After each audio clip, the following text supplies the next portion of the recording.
Hola, bienvenidos al espacio de expansión en ADN 40. Soy Puri Lucena, editora de la sección de empresas en expansión, y hoy nos acompaña Octavio García. Octavio es fundador de la empresa T4 Oligo, la compañía que ha puesto la prueba del coronavirus al alcance de los laboratorios locales. Con el número creciente de casos positivos al COVID-19 en México y también el incremento de los sospechosos, la empresa trabaja a un ritmo vertiginoso para atender los pedidos de compra del ADN artificial que fabrican y que les llegan de parte del Instituto de Diagnóstico y Referencia Epidemiológicos, dependiente de la Secretaría de Salud, y también de los centros privados de análisis y de los mercados asiáticos a los que exportan. Octavio, bienvenido. Gracias, buenas tardes. Octavio, para empezar, cuéntanos cómo fundas esta empresa, cómo fundas 4T Oligo. No es una empresa que se haya creado ahora a raíz de toda la pandemia. ¿Y cuál es tu experiencia en este campo?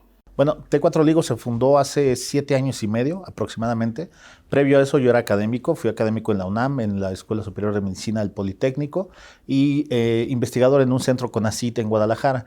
Decido dejar la academia, decido dejarlo todo y comenzar esta parte de emprendimiento. Y la lógica detrás de todo esto era justamente la experiencia que tuve durante el 2009 como miembro del grupo de diagnóstico que armó el ahora canciller Marcelo Ebrard en la Ciudad de México, donde lo que vi es que no es que nos falte ciencia en México, nos faltan insumos. Entonces decidí crear una empresa que produjese los insumos más básicos para hacer el diagnóstico por ADN, y ese es T4 Oligo. A la fecha, pues hemos crecido bastante, ¿no? Ahora exportamos a todo el sudeste de Asia a través de Vietnam, Laos, Camboya, Singapur. Exportamos a Sudamérica, Brasil, Centroamérica. Hemos llegado hasta Zimbabue. Vendemos a los 32 estados de la República, públicos, privados, academia, etcétera, ¿no?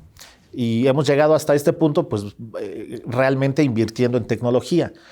Como en México no existe una cadena de suministro para hacer lo que hacemos, creamos nuestra propia cadena de suministro, ¿no? Y pues eso es lo que nos ha convertido en los predominantes en el mercado. Por primera vez, una empresa mexicana que ha competido con empresas transnacionales que cotizan en miles de millones de dólares en la bolsa, les estamos ganando justamente por eso, ¿no? Porque estamos produciendo en México, entregando muy rápido. Hay temas empresariales muy interesantes que algún día te puedo contar, como que, por ejemplo, solamente hemos cambiado nuestros precios 2 veces desde que creamos la empresa, y los hemos cambiado hacia abajo, porque decidimos que nuestro margen de utilidad, gracias a la tecnología que generamos, era tan bueno nuestro margen de utilidad que podíamos generar más mercados si hacíamos más baratos aún nuestros productos, a pesar de que somos los más baratos del mercado, ¿no? ¿Cómo funciona vuestra tecnología? Bueno, nosotros producimos un reactivo central, producimos ADN sintético. El mismo ADN que está en tus células, nosotros lo hacemos de una forma química. Ese ADN puede tener muchísimas aplicaciones. Una de ellas es el diagnóstico por ADN. Si te has hecho algún análisis, por ejemplo, para virus del papiloma humano, o alguna cosa de cáncer, o cosas de influenza, por ejemplo, tuvieron que utilizar un pedacito de ADN artificial que, cuando se mete en una reacción y con unas enzimas, que son una especie de catalizador, si encuentra a su par en ese tubito, emite una señal fluorescente que lo detecta un equipo. Esa técnica se llama PCR tiempo real. Entonces, digamos que es una forma como si agregaras una carnada, y si existe su contraparte, lo va a encontrar y va a emitir una señal. ¿Cómo estás viendo, previendo cómo se viene toda esta parte de incremento de contagios en México? ¿Cómo está trabajando la empresa? ¿Cómo ha cambiado la dinámica de la empresa a raíz de la aparición del COVID-19? Pues mira, nosotros tenemos ya, como te decía, 7 años y medio trabajando en esto, pero sí, definitivamente esto ha venido a cambiar completamente la forma en la cual lo estamos haciendo. Nosotros tenemos un componente de investigación y desarrollo muy fuerte, y gracias a ese componente de investigación y desarrollo es que nos ha permitido adaptarnos a esta pandemia, ¿no? Desarrollando nuevas químicas o desarrollando nuevos productos. ¿Cómo lo vemos? Pues lo vemos que ya realmente va a haber casos donde no se puede determinar de dónde vino la infección, ¿no? Entonces ya no hay ya hay un corte, ¿no?, en ese seguimiento. Y ahí va a haber un alza muy importante, ¿no?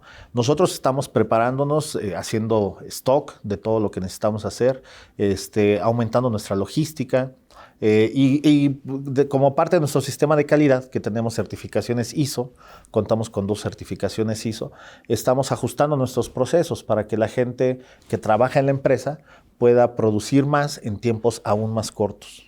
Viviste la crisis que tuvimos cuando la influenza en 2009. ¿Qué diferencias ves con lo que está ocurriendo ahora? Yo veo dos diferencias muy importantes, ¿no? La primera de ellas es que en ese tiempo no se conocía, o por lo menos no conocíamos en México, la importancia del distanciamiento social. Cuando el ahora canciller dictó estas medidas, siendo jefe de gobierno, de cerrar cines, teatros, de evitar aglomeraciones, fue muy, muy, muy criticado, ¿no? Y de hecho todavía en algunas personas sigue el mito de que si fue un invento, ¿no? Ahora vemos que esto es algo que es la única forma en la cual podemos detener esto, y esa es una gran diferencia. Existe una mayor conciencia sobre la importancia del distanciamiento social para poder cortar la cadena de transmisión o por lo menos disminuirla. La segunda diferencia que veo que es muy importante es que este es un virus completamente distinto a influenza. No tiene nada que ver con influenza. El ritmo de transmisión es muy diferente, es más alto. Entonces nos enfrentamos a un problema sanitario diferente. Y hay un tercer punto que también hace una gran diferencia. En 2009 no estábamos todavía tan familiarizados en utilizar pruebas por ADN para detectar enfermedades. Influenza fue la primera que realmente lo abrió de forma masiva. Ahora ya estamos acostumbrados, así que cuando empezó a surgir el tema del coronavirus, las pruebas por ácidos nucleicos o PCR a tiempo real fue inmediatamente la primera opción para hacer la detección. Entonces, eso nos ha dado una velocidad de reacción mucho más rápida a todos los países, ¿no? ¿Y por qué justamente hay tantas diferencias entre el comportamiento del coronavirus en los países, ¿no? No es lo mismo, a pesar de ser vecinos, por ejemplo, cómo se está viviendo en Italia, que incluso ya superó el número de fallecidos a China, que fue el foco, o cómo se está viviendo en España, a cómo se está viviendo, por ejemplo, en Inglaterra, o cómo lo podríamos vivir en México. Pues mira, se vive diferente por dos razones. Una es obviamente por cuestiones genéticas. La inmunidad de una población respecto de otra le puede crear ciertas barreras o ciertas facilidades al virus. Podría ser un motivo. El otro también es por los sistemas sanitarios de cada región, porque ahorita mencionabas, por ejemplo, España, ¿no? Pero yo te diría, en España y en Portugal se está viviendo diferente. ¿Por qué? Porque existen sistemas sanitarios distintos, a pesar de que la Unión Europea tiene estándares, ¿no? ¿Cómo lo vamos a vivir en México? Yo creo que el gobierno mexicano se ha estado preparando bien, se ha estado preparando con mesura, con prudencia, sin tomar acciones escandalosas, que yo sé que muchas veces es lo que queremos ver, ¿no? Calles cerradas, el ejército en las calles, y la gente quisiera sentir ese ánimo de alarma, ¿no? Pero realmente hemos ido haciendo lo que todos los países han estado haciendo. Hay países que han tomado medidas muy extremas, muy alarmantes, como Estados Unidos, donde comenzaron a cerrar fronteras y comenzaron a hacer este tipo de cosas mucho antes que los demás. Y bueno, pues véanlos, tienen un gran incremento de casos. Entonces realmente hacerlo a destiempo es tan malo como no hacer nada. Yo creo que México ha estado tomando decisiones muy conforme al resto de las naciones lo están haciendo y vamos bien. Yo confío en que vamos bien. No vamos a detener al virus, el virus va a llegar, vamos a pasar una etapa difícil, sí, pero bien, bien planteada el problema, ¿no? ¿Y qué va a pasar con el virus después de que esté este pico de brote? Cuando, por ejemplo, en China ya se anunció que ya no estaba habiendo en los últimos días, por lo menos, nuevos casos de infectados, que ya tenían como controlado todo. ¿Qué va a pasar después? ¿Vamos a aprender a vivir con el COVID-19? Sí, definitivamente tenemos que aprender a vivir con el COVID-19. Es muy difícil poder erradicar especialmente un virus. Vamos a aprender a vivir con él. Él va a tener que aprender a vivir con nosotros. Es así como influenza también ha logrado o hemos logrado mantener un cierto equilibrio biológico. Las vacunas que se generen van a ser muy importantes. Y sí, todo tendrá que alcanzar un plató, como se dice, ¿no? Hay algo muy interesante cuando suceden estos virus, ¿no? La gente a veces dice, pero yo no veo a la gente muriéndose por todos lados. Eso es lo peligroso de un virus como este, ¿no? Si fuera un virus como ébola, donde te infectas y 48 horas después estás sangrando por los ojos y no sales de tu casa y te mueres 2 días después de eso, pues realmente no tuviste mucha oportunidad de contagiar a nadie, ¿no? El problema es virus como COVID, donde no tienes síntomas aparentes y cuando tienes los síntomas son difusos o son confusos, le da suficiente tiempo al virus para poderse dispersar, ¿no? Entonces digamos que llegaremos a un equilibrio. ¿Qué pasará con el virus? No lo sé. Lo que no pasará es que no va a desaparecer. Eso sí, no va a suceder. El virus no va a desaparecer de la noche a la mañana. Si aprenderemos, como decías, ¿no? El tema de vacunas, el tema de un desarrollo de un tratamiento. Una cosa también que nuestra audiencia también se pregunta muchas veces, ¿por qué tarda tanto una vacuna?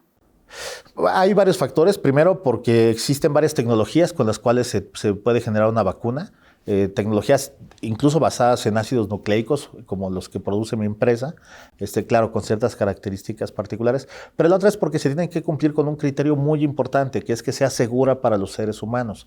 Puede ser que la vacuna sí proteja contra el virus, pero que traiga otros componentes que haga que le causen más daño al ser humano, ¿no? Entonces se tienen que hacer análisis, se tiene que saber que además cuando uno mete una vacuna está reprogramando el sistema inmune. Tiene uno que saber que esa reprogramación no va a ir contra el propio organismo de los humanos, ¿no? Cada vez es más rápido el proceso para sacar una vacuna al mercado, o para aplicarla a una población, pero se tienen que tener muchas medidas precautorias, justamente porque las vacunas funcionan y generan un efecto, ¿no? Y ese efecto tiene que minimizarse los negativos y aumentarse los positivos. Y ante esta nueva situación que ha cambiado la dinámica de 4T Oligo, ¿qué prevés que viene justamente para tu empresa? Lo que preveo es que viene mucho más trabajo, preveo que viene mucho más involucramiento. Ya creamos dentro de la empresa un departamento de vigilancia epidemiológica, que lo que nos va a hacer es justamente eso, nos va a permitir estar escaneando qué está pasando en el resto del mundo. De hecho, nosotros empezamos a trabajar en lo de COVID-19 desde finales de diciembre, cuando vimos que algo raro estaba pasando en Desde China. que empezó en China. Claro, ahora ya lo establecimos como un departamento y estaremos viendo qué cosas están sucediendo en otras partes del mundo, en salud humana, animal, vegetal, etcétera, y tratar de adelantarnos con nuevos sistemas de diagnóstico, por si se presentan o no. Además, 4T Oligo es el único laboratorio que con la tecnología propia y hecha en México han desarrollado una tecnología para tener estas pruebas de manera móvil. Sí, bueno, esta tecnología se llama Lucy, así le llamamos, y básicamente es todo un laboratorio para análisis por ADN, donde tienes todo para poder sacar de la célula el ADN o el ARN y poder hacer el análisis y mandar el resultado vía internet, todo en una maleta más o menos del tamaño de las que te dejan cargar para llevar en cabina del avión. A ese le llamamos Lucy. Ese es un desarrollo 100% mexicano, manufactura 100% mexicana. Ya se han exportado algunos de estos a países como Vietnam, donde se están utilizando en los aeropuertos, donde además de tomarte la temperatura, si resulta que tienes la temperatura alta, pues bueno, también te hacen un análisis así. Este equipo pues, se ha utilizado para otros fines, agricultura, etcétera, pero ahora con el tema de COVID-19 ha habido algunas instancias gubernamentales que se han interesado. Por ejemplo, Cancillería se interesa pues, en tanta gente que entra al edificio que está enfrente del hemiciclo de Juárez, donde está la Secretaría de Relaciones Exteriores, pues bueno, saber, ¿no? Sus propios empleados, en las 50 oficinas que tienen en el país, pues bueno, ellos quieren saber. Y el canciller está muy interesado en tener seguridad sobre quién está enfermo y quién no para brindarle la atención. En lugar de tener que llevar la muestra a un laboratorio, lo que nosotros planteamos es llevar el laboratorio a dónde está la muestra, ¿no? Y con este desarrollo Lucy lo podemos hacer. ¿Veremos más COVID-19 o más coronavirus en adelante? Los coronavirus son una familia bastante grande y bueno, mientras siga habiendo este tema de promiscuidad entre la relación entre humanos y animales, por ejemplo, en estos mercados como estos mercados de Asia o de México, o gente comiendo animales vivos, etcétera, sí, los virus seguirán pasando a los humanos, ¿no? Tenemos que tener mucho cuidado en este aspecto, como le llamamos, zoonótico. Octavio, muchísimas gracias por compartir tu experiencia, por estar aquí. Muchas gracias por vernos. Les recordamos que en expansión.mx pueden encontrar ya todas nuestras publicaciones para descarga de manera gratuita para que puedan tener toda la información en este momento que más que nunca nos hace falta. Y nos encontramos de nuevo, ya recuerden, lunes y jueves en punto de las 6:45 aquí en el espacio de expansión en ADN 40.